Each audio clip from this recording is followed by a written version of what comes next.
Dollar की मजबूती की वजह से भारतीय करेंसी रुपए पर दबाव बना हुआ है और इस दबाव को कम करने के लिए रिजर्व बैंक अपने रिजर्व से डॉलर की बिकवाली कर रहा है। रुपए को प्रति डॉलर 80 के स्तर पर बनाए रखने के लिए रिजर्व बैंक ने बीते अगस्त में 13 अरब डॉलर की बिकवाली की है। डॉलर की बिकवाली की वजह से देश का विदेशी मुद्रा भंडार लगातार कम हो रहा है। 2 सितंबर को खत्म हुए हफ्ते में देश का विदेशी मुद्रा भंडार 553 अरब डॉलर दर्ज किया गया, जो 23 महीने का सबसे निचला स्तर है। सर, क्या आरबीआई रुपए की गिरावट को रोक पाएगा? जिस तरीके से विदेशी मुद्रा भंडार लगातार गिर रहा है और डॉलर की मजबूती अभी भी बढ़ती जा रही है।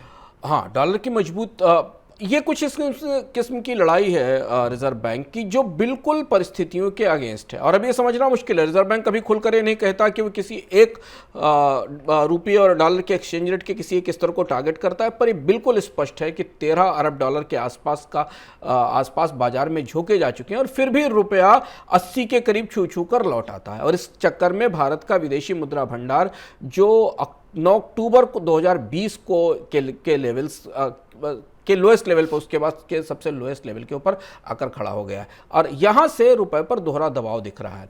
बहुत सारी चर्चाएं सरकार के भीतर इस बात को लेकर हैं कि क्या रुपए को अपने तरह से फिसलने दिया जाए, उसमें सीधा हस्तक्षेप ना किया जाए, लेकिन रिजर्व बैंक ने इस बारे में खुलकर कुछ नहीं कहा। आपको याद होगा शुरू में एक बयान तो इससे पहले 1 महीने पहले आया था कि रिजर्व बैंक 100 बिलियन डॉलर तक बाजार में झोंकने को तैयार है, लेकिन रुपए को कमजोर नहीं होने दिया जाएगा। पर रुपए का वास्तविक स्तर क्या है? मुझे इकोनॉमिकम का एक संस्करण याद आता है जिस पर हमने विस्तार से चर्चा की थी और समझने की कोशिश की थी कि रुपए का वास्तविक स्तर क्या है। यह भारत सरकार है, रिजर्व बैंक हमें नहीं बताता। लेकिन जो मौजूदा परिस्थिति है जिसमें डॉलर की मजबूती पूरी दुनिया की अर्थव्यवस्थाओं के लिए चुनौती बनी हुई है, एक दूसरा महत्वपूर्ण बात यह कि भारत का चालू खाते का घाटा इस साल जीडीपी के 3.5% तक जा सकता है, जो रुपए की मजबूती में को कमजोर करने का, ये रुपए की स्थिरता को टूटने की एक और बड़ी वजह है। और तीसरा, भारत का लगातार बढ़ता रिकॉर्ड व्यापार घाटा, क्योंकि भारत कोयले, ऊर्जा और बाकी चीज़ों का आयात कर रहा है और इसलिए उसका व्यापार घाटा बढ़ने वाला है।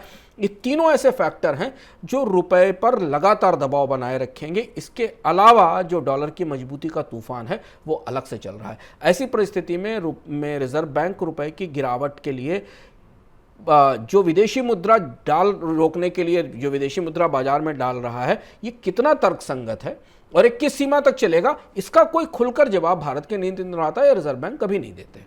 सर, विदेशी मुद्रा भंडार का इतनी तेजी से छीजना, गिरना, ये कितनी बड़ी चिंता है? एक रिजर्व बैंक के पूर्व गवर्नर का बयान आज ही आया, बीवी सुब्बाराव का। उनका कहना था कि रिजर्व बैंक को रुपए में केवल वॉलेटिलिटी या उतार चढ़ाव रोकने की कोशिश करनी चाहिए, इसकी गिरावट में दखल नहीं देना चाहिए। ये अपने सामान्य परिस्थिति में स्टेबलाइज होगा, क्योंकि रुपया तमाम सारी प्रतिस्पर्धी व्यापारिक मुद्राओं की तुलना में उसका वैल्यूएशन होता है। लेकिन हाँ, विदेशी मुद्रा भंडार अगर एक सीमा से नीचे गया, जिसके जाने का रिस्क बढ़ रहा है, जितनी तेजी से गिर रहा है, तो फिर ये रुपए की कमजोरी को बढ़ाने वाला साबित होगा, क्योंकि रुपए की पर और ज्यादा दबाव बनेगा। हम इधर देख रहे हैं कि भारतीय शेयर बाजार में विदेशी निवेशक लौटे हैं, थोड़ा विदेशी निवेशकों का प्रभाव भी बना है, लेकिन उसके बाद भी विदेशी मुद्रा भंडार में बढ़ोतरी नहीं दिखाई दे रही। यानी कि जितनी विदेशी पूंजी भारत में स्टॉक मार्केट में खरीद के तौर पर आ रही है, उससे कहीं ज्यादा पैसा रिजर्व बैंक रुपए की गिरावट को रोकने में और इसे 80 से पार जाने में लगा रहा है। और इसलिए ये एक बहुत करीबी मामला हो सकता है।